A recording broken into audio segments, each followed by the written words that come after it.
Alright, where am I at? Okay, I'm looking there. Whew. Okay, I am back in Montreal. It's snowing, but it's not too cold. And my place it held up pretty well. So, transition was pretty easy. But, oh, the trip. Uh, I was supposed to be, oh, hold on. I was supposed to be here. Let me just fix this. Move that closer. There we go. I was supposed to be here yesterday at arriving in Canada about 3:30 with the time difference. Okay, hold on. Let me just spread some place here.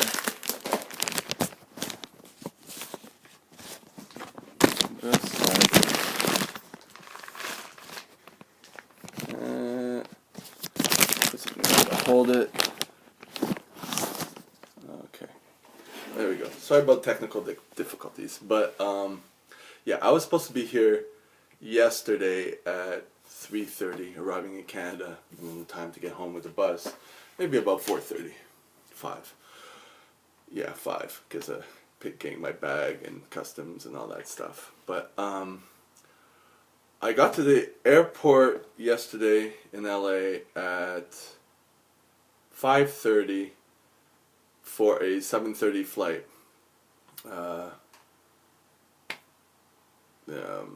LA time, whatever you call it, not Eastern. We're Eastern here. It's Western, Central.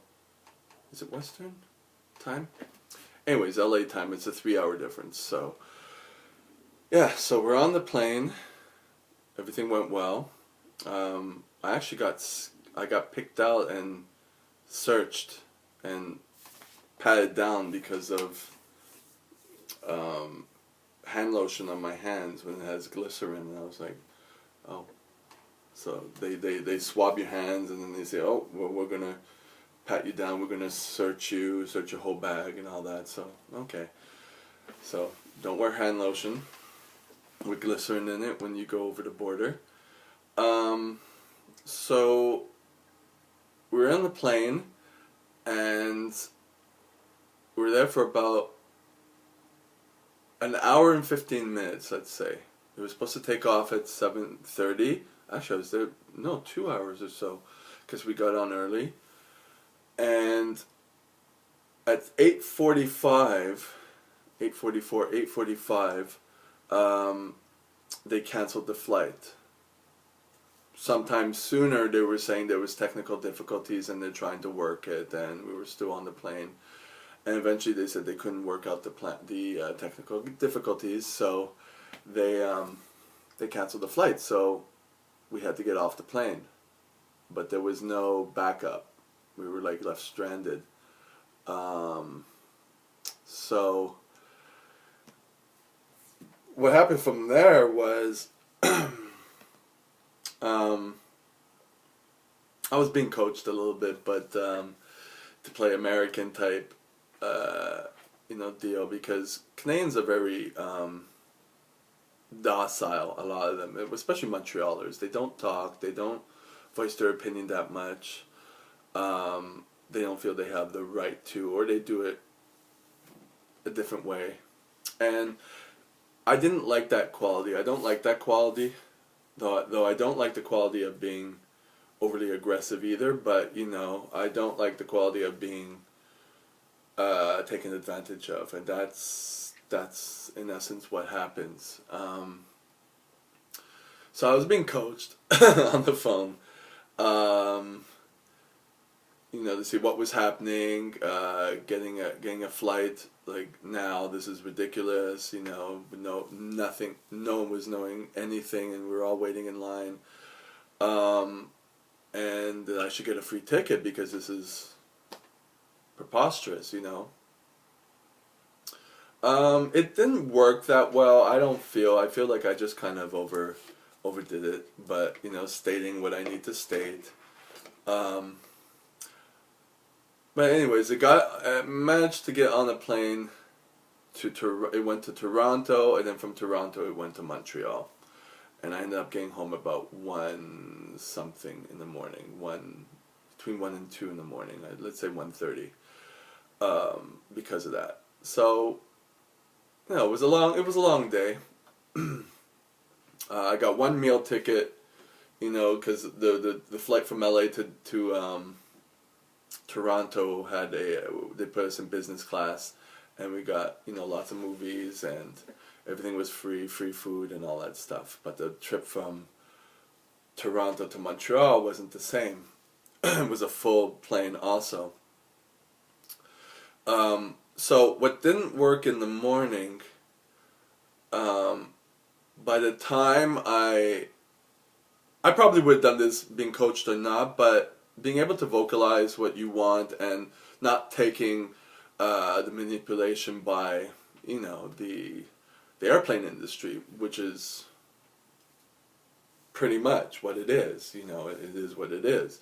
If you're docile, they won't do anything. It's all about money. They try to make money by having seat sales, filling up every seat, juggling people around, and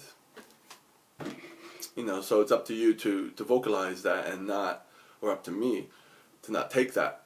So by the time Montreal came, I had a valid reason to not take this, and I wasn't. So I had my ticket, and they were calling Zone 1, Zone 2, Zone 3. When I went from Zone 1 goes first, and they tried to fill it up because the plane was maximum capacity.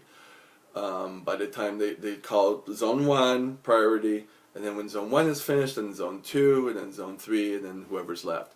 Mine had a Y on it. It didn't have a zone. But my first ticket, when they eventually changed my ticket from in LA, after all this hubbub, it had Zone 1 on it. So there were a couple people, saying, well, what's a zone? What's a zone? I said Zone Y, but they said, and they did say that Zone Y can just go with Zone 1. I heard that. I may have heard wrong, but that's what I heard, and I was sticking with that. And a couple ladies came up and said, well, I heard that, it's afterwards. And I was like, I wasn't taking that. my whole reason for moving to LA, for going to LA, was to be able to be, change my mindset. I didn't like the Canadian mindset. It's too docile. It wasn't working for me in terms of me growing. So and there was another lady who says, oh, try, because I said I'm going to try. So I went, and I went up, and they were calling Zone 1, and I lucked out this time. Maybe because it was maximal capacity, and this time they wanted to, to fix things and not get in too much trouble. In the morning, I didn't catch it in time. I was being coached, but I more made a fool of myself. I find I was more embarrassed and ashamed, trying to cause a stink, and it didn't work. So this time I went up and I said, well, this says Zone Y, but you said, that it can go with Zone 1. She wasn't even listening to that, and she said, well, you have to wait. And I said, I just blurted out, I said, no, I've been at the airport since 6:30 in the morning. The flight was canceled. They put us on a business class that says Zone 1. I'm not taking this bullshit. No way. You're going to let me in. This is bullshit. And I started screaming, And then the other lady said, let him in. So she was kind of shocked. So it kind of worked. And it bothers me that it has to be so assertive like that. But that's my inner problem. I mean, that has to do with me. I'm being assertive for what I paid for and getting the service that I did. And if they don't have the capacity for it, they shouldn't offer the product, or they should offer a change quickly. That's what we pay for. So realizing that's what I have to work on in my head. That is part of my growth, and so I just want to share that with you. I've had good experiences with Delta, Air Canada, I haven't had many good experiences, so um, that's it. You know, if you have any experiences with Air Canada or um, anything else, airplane related or anything, just let me know. And hopefully I'll be able to upload this because I don't have internet here nor a phone, so it's going to take some time before I get that. I'm going to try and upload it at Wi-Fi. At the mall might not work because it might not be strong enough. Maybe at the library. And if not, then I'll load it up when I can and you'll get to hear it. Alright, so I will talk to you next time. Bye.